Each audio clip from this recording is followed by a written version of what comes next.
Hello, I'm Melissa Wolkenhauer with BIC Magazine. Today, I am joined by Chad Burke, President and CEO of the Economic Alliance Houston Port Region. The Economic Alliance of the Houston Port Region is a nonprofit business-led organization whose mission for over 35 years has been to grow a vibrant regional economy through economic development. They are hosting the upcoming Industrial Procurement Forum on Tuesday, November 5th in Pasadena, Texas. This forum will feature panel speakers from Valero, Songwon Industrial, QYK Brands, John Cockrell, and it will be moderated by our very own President of BIC Alliance, Jeremy Osterberger. Chad, thank you so much for your time today. Thank you, Melissa. It's always good to sit down and talk with you and talk about what's going on with us at the Economic Alliance. So appreciate it. Absolutely. You always have a lot going on, so it's easy to pick up where we left off. Very Some much so. people, haven't heard enough about you guys. So could you give us a quick overview of the Economic Alliance of the Houston Port Region? Always glad to give the elevator pitch. We are the Regional Economic Development Corporation that serves the Houston Ship Channel region. That includes the 13 cities that surround the Houston Ship Channel, about 250 private companies, as well as the Port of Houston itself and Harris County that we work really closely with on projects. Our mission's pretty simple. It's straightforward. It's to grow the regional economy. And we do that by working with companies on projects to either expand in the region or to locate in the region for the first time. So putting new capital investment in the ground that creates jobs, that bolsters the economy, that creates housing and retail demand, and all of that flows back into our taxing entities like our cities, our colleges, our school districts, our hospitals, those types of entities. So it's a grow the economy group. Again, we have to compete for those dollars because when companies want to spend, whether it's $500 million, $1 billion, or $3 billion on a new facility, they're going to look all around the world. They're going to look in the Gulf Coast. They're going to look in Mexico and Singapore and Asia to find the best place to build that facility so that they can maximize their profits and be successful. And so we have to compete for that capital investment, and we do so by making sure that several key areas are just as efficient as possible. So it's public policy at the state and federal level that we have to participate in with our members to help drive those priorities. It's infrastructure. We move product and people through this region. That's what we do, right? It's a port region. It's the most important, busiest port in the country, and we have to be able to move product and people. And so that's infrastructure, not just on the water, but on the water and on the land with our partners at TxDOT and Harris County and Hectra, even the way that we move people in and out of this region. And then workforce development. Do we have the skilled workforce ready and available to build, maintain, and operate these facilities, to make those products and move those products? So those are initiatives that we at the Economic Alliance work really diligently on with our membership and with the partners that kind of oversee those areas. So it's a lot of fun. It's a great mission. It's a great group of people, and we're continuing to grow the economy. It's been another good year, and we're looking forward to things like our procurement breakfast, which really helps companies come together and work with people in this region. Absolutely. And you've been doing the procurement breakfast for a few years now. Can you tell us a little bit more about how it came to be? Yeah. So it's born out of our business growth committee or task force, and our members wanted an opportunity for two things. One, to network with each other. So, hey, I want to meet the people in the region that I can work with and do business with, grow my own business. So networking was important to a lot of our members. And then the second part is really information transfer, right? It's we've got information about things that are going on in this region, whether it be infrastructure or policy or workforce development or growth or actual project work. We've got kind of fingers into that great information. And so we want to be able to take that information and put it in a forum so that those, in this specific instance, those with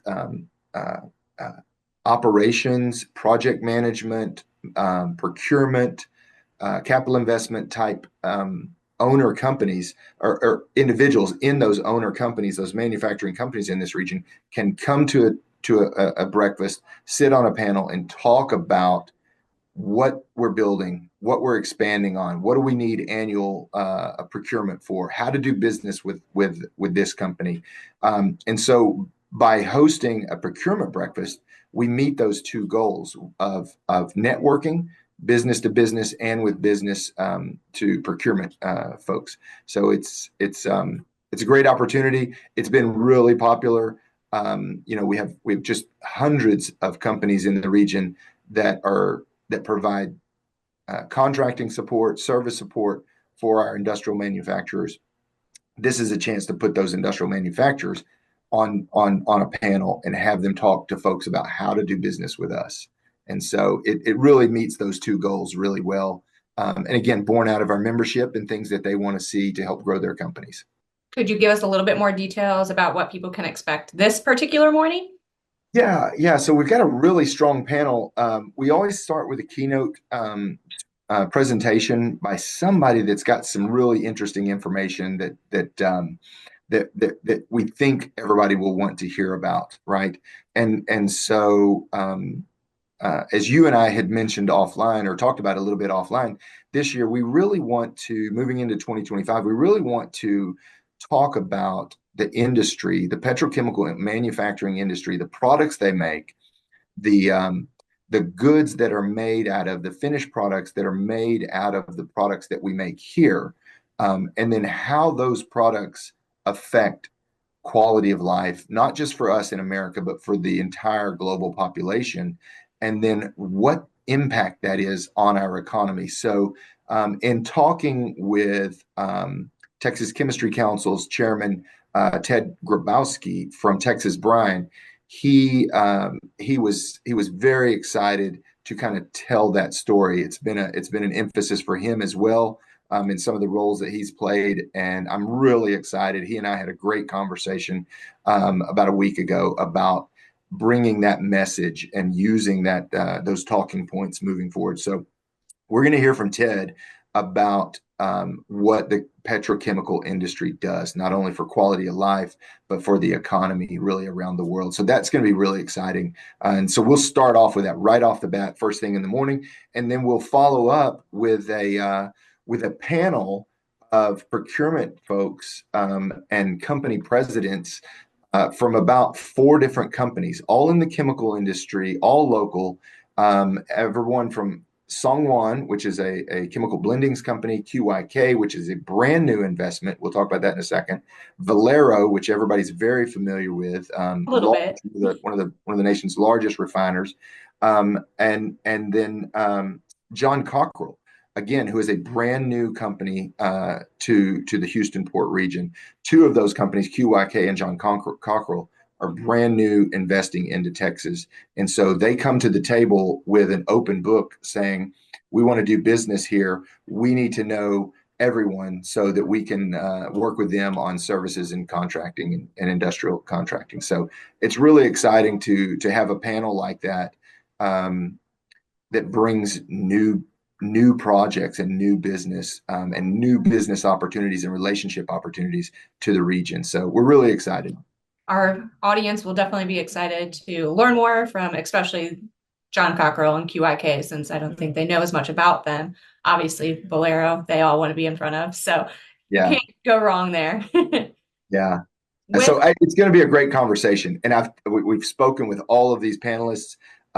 They're engaging and very excited to sit down in front of the group that'll be there. So I highly encourage everybody to make the breakfast. It's a great time to network. It's good food and good networking and some great information that we'll hear. With the breakfast being on November 5th, which is election day, will there be any political aspects of it?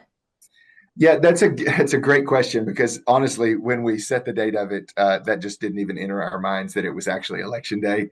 We're not going to really dive into other than probably tell everybody to make sure that they voted, obviously, but we probably won't dive into the politics. of the election day. Just remind everybody to vote, and hopefully they can come to breakfast, have a great time, hear some good information, meet some good people, and then if they haven't voted, they can vote on their way back to the office or wherever they might be going to work after breakfast. So yeah, Yeah, maybe they'll miss the morning rush anyway. So, yeah. and they'll have a full belly with breakfast Ernie's always puts on a great breakfast for us, so for sure. What is the outlook for 2025 at the Economic Alliance Houston Port Region? This has been an interesting year, and we track our projects all the time. So our pipeline of projects includes 26 active projects that we're working on, which is a healthy load for us. A little over $7.5 billion in potential capital investment. The interesting part is that in 2024, we haven't seen as much capital investment being committed and projects being announced as we normally do. So just diving into the numbers, we average about 3.5 project announcements each year for the last decade, and about 1.25 to $1.5 billion a year in capital investment on those 3.5 projects that we average. That's just the average numbers. This year, we've worked on 2 projects that have been announced this year, and the total is just under $500 million. So about $450 million, 425, $450 million for these 2 projects, which is a little below what we normally see. But the interesting part is that every 4th year, every presidential election cycle, the project announcements slow down. They kind of pull back a little bit.